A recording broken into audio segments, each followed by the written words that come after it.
Today is Monday, September 25th, 2023, and this is the Dunkley Report.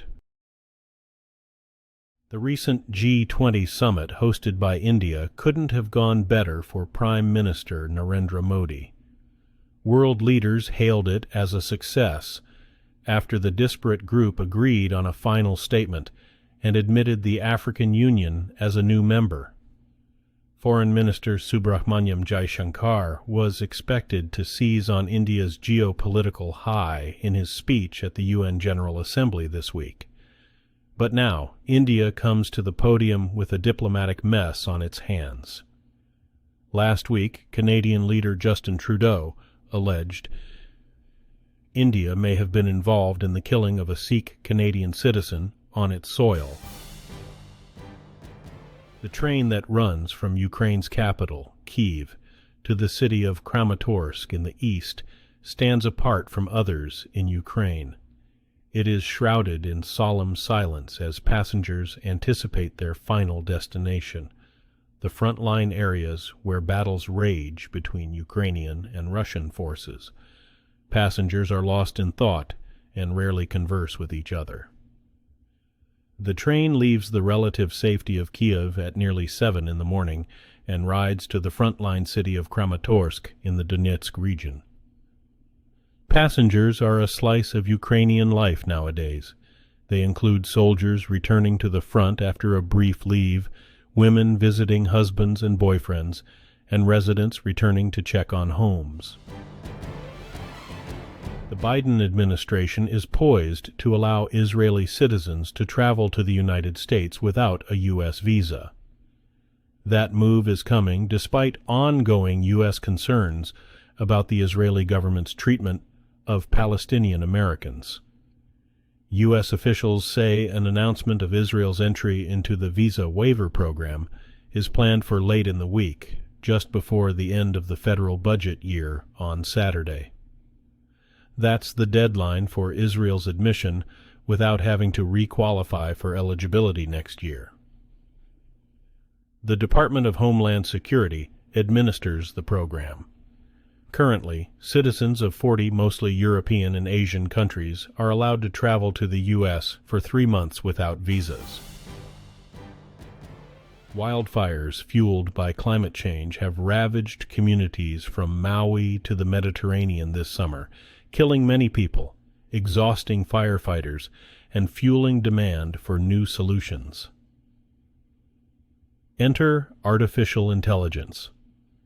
Firefighters and startups are using AI-enabled cameras to scan the horizon for signs of smoke.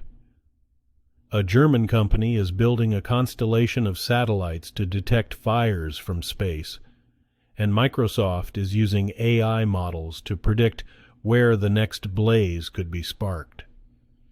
With wildfires becoming larger and more intense as the world warms, firefighters, utilities, and governments are trying to get ahead of the flames by tapping into the latest AI technology. President Joe Biden is set to establish diplomatic relations Monday with 2 South Pacific nations, the Cook Islands and Niue, as his administration aims to show to Pacific Island leaders that's committed to increasing American presence in the region. The announcement comes as Biden prepares to welcome leaders to Washington for the 2-day U.S. Pacific Island Forum Summit that's expected to focus heavily on the impact of climate change. Biden has put a premium on improving ties in the Pacific amid rising U.S. concern about China's growing military and economic influence. Plans for the diplomatic move were confirmed by 2 senior administration officials who briefed reporters on the condition of anonymity before the formal announcement. At least 30 Serb gunmen have killed a Kosovar Albanian police officer, then stormed an Orthodox monastery in Kosovo near its border with Serbia, setting off ongoing gun battles that have left 3 assailants dead and raised tensions between the 2 former wartime foes as they seek to normalize ties. Police have surrounded Banjska, a village located 55 kilometers north of the Kosovo's capital where the monastery is located, and the gunfire is continuing. Prime Minister Albin Kurti said the attack had support from neighboring Serbia. The Kosovo Diocese of the Serbian Orthodox Church said a temple of the monastery in Banjska was locked down.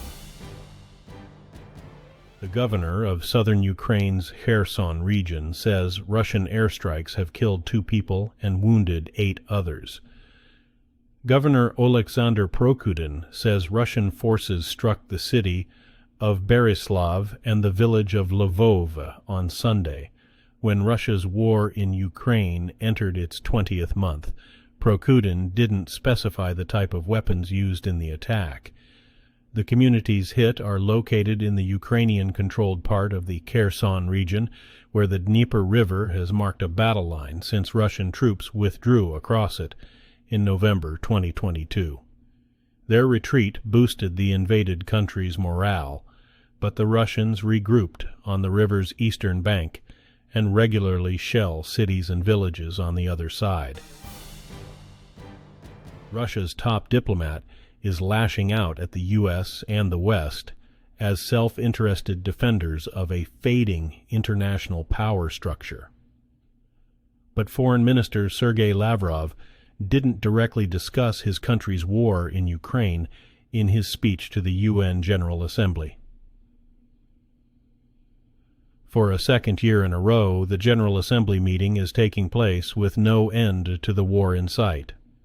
In a speech Saturday, Ukrainian President Volodymyr Zelensky accused Russia of weaponizing food, energy, and even children against Ukraine and the international rules-based order at large. London's police force says some officers are refusing to conduct armed patrols after a colleague was charged with murder in the shooting of an unarmed black man. A Metropolitan Police marksman was charged Wednesday over the September 2022 death of 24-year-old Chris Kaba. Only about 1 in 10 of London's police officers carry firearms, the Metropolitan Police Force said Sunday that the ones that do were concerned. The murder charge signals a shift in the way the decisions they make in the most challenging circumstances will be judged. The BBC reports more than 100 officers turned in their firearms permits, and neighboring police forces were called in to help patrol London on Saturday night. The U.S. ambassador to Canada has said that information shared from members of an intelligence sharing alliance was part of what Prime Minister Justin Trudeau used to make public allegations of the Indian government's possible involvement in the assassination of a Sikh Canadian. The U.S. envoy spoke to Canadian CTV News Network, but he didn't give more details. The full interview will be aired on Sunday. A Canadian official told the Associated Press on Thursday that the allegation of India's involvement in the killing is based on surveillance of Indian diplomats in Canada, including intelligence provided by a major ally. Today's news was reported by the Associated Press. This has been the World News for Monday, September 25th, 2023. Thanks again for joining us at The Dunkley Report.